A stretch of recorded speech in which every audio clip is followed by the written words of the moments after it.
आप सभी वैष्णवजन को श्री हरिवंशी श्री सद्गुरुदेव भगवान की जय हो। श्री राधा वल्लभ लाल की जय हो। श्री वृंदावन धाम की जय हो।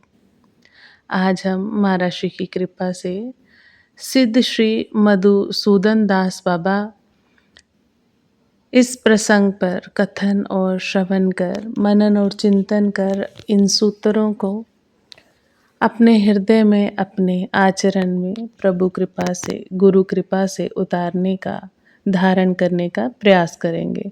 सिद्ध श्री मधुसूदन दास बाबा, उनका जन्म बंगाल में हुआ था। उनका जन्म बंगाल में हुआ था। गांव में कभी कभी संत जन आते तो ये सत्संग एवं दर्शन के लिए चले जाते।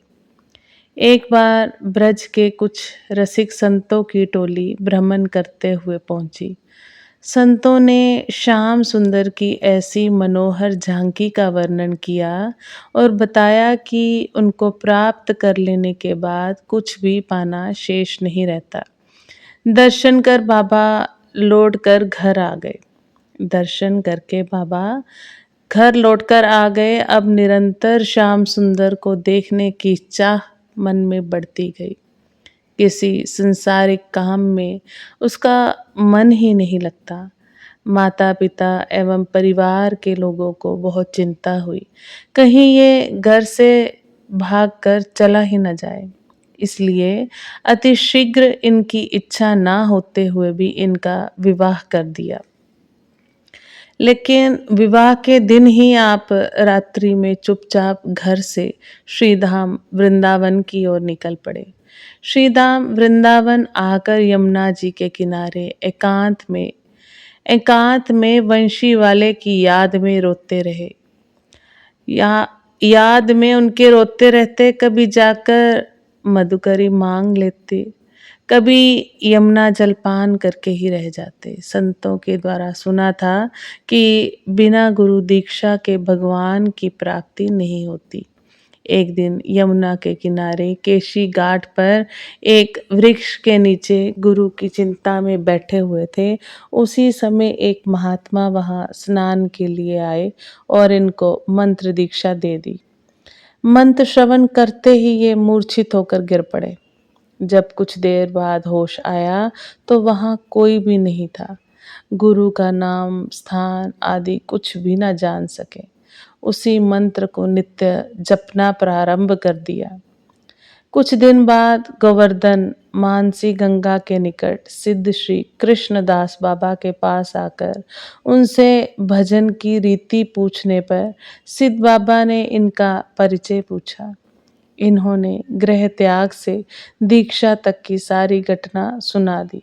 बाबा बोले, हमारा राजमार्ग का भजन तो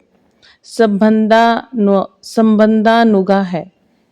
हमारा राजमार्ग का भजन तो संबंधानुगा है। इष्ट से संबंध का निर्णय गुरु परिवार से होता है।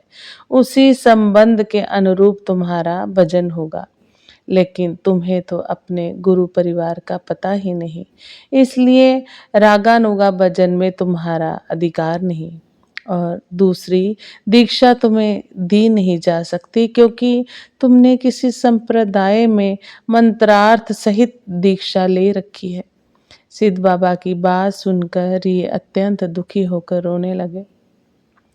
तब बाबा बोले, तुम काम्यवन के सिद्ध बाबा श्री जय कृष्ण दास जी के पास जाओ। काम्यवन आकर बाबा को सारी बात बता दी। बाबा जय कृष्ण दास जी ने कहा, तुम एकांत में हरिनाम करो। राधा रानी जो करेगी सो होगा। जैसे गुरुदेव भगवान ने तुम्हारी दीक्षा की इच्छा पूरी की, वैसे ही रागानुगा भजन की इच्छा भी पूर्ण करेंगे। बाबा की बात सुनकर रोते हुए श्री मधुसूदन बाबा गोवर्धन वापस आ गए। यहाँ विचार करने लगे, जब मैं रागानुगा भजन का अधिकारी ही नहीं हूँ तो इस जीवन को रखने से क्या लाभ। ऐसा विचार करके एक गिरिराज शिला को रस्सी से गले में बांधकर श्री राधा कुंड में कूद गए। बहुत समय तक संज्ञाहीन अवस्था में पानी में डूबे रहे। जब होश आया तो देखा किसी ने गले की रस्सी खोल दी है और श्री राधा कुंड के तट पर लिटा दिया है। हाथ में एक लाल पत्र है जिसमें कुछ लिखा हुआ है। इसे श्री जी की कृपा जानकर बाबा श्री कृष्णदास जी को ताल पत्र दिखाकर सब बात सुनाई। तब जय श्री कृष्णदास बाबा बोले, तुम्हारे ऊपर श्री जी की कृपा विशेष है, बहुत कृपा है तुम पर, लेकिन तुम्हें जो मिला है वह अव्यक्त है।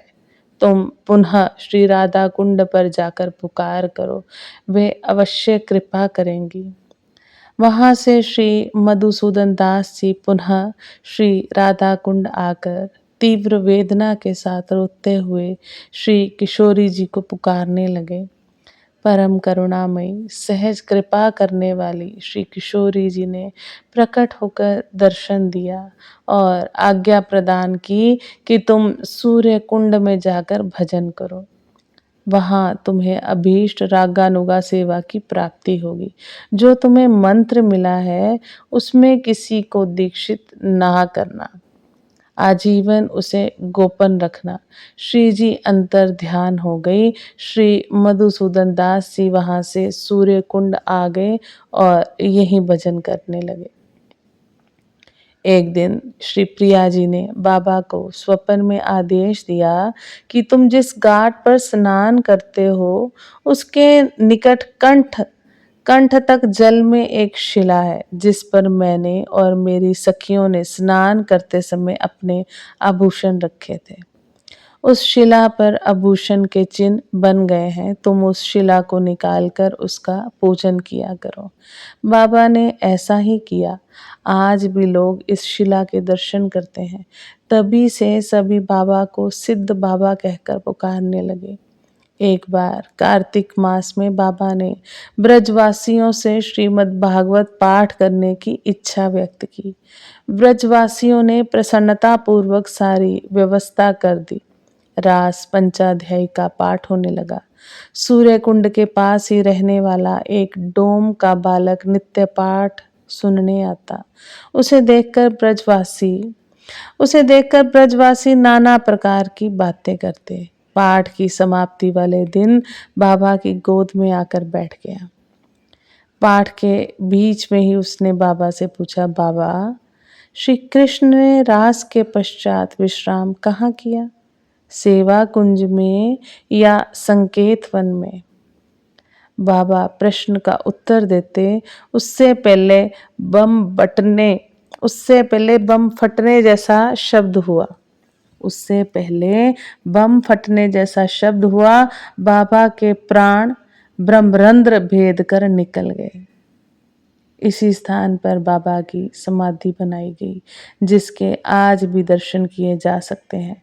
मार्गशीर्ष शुक्ल अष्टमी तिथि के दिन बाबा अपनी मंजरी स्वरूप से नित्य निकुंज सेवा में शामिल हुए। बहुत ही सुंदर प्रसंग। आप सभी वैष्णव जन को श्री हरिवंशी श्री सद्गुरुदेव भगवान की जय हो। जय जय श्री राधे श्याम।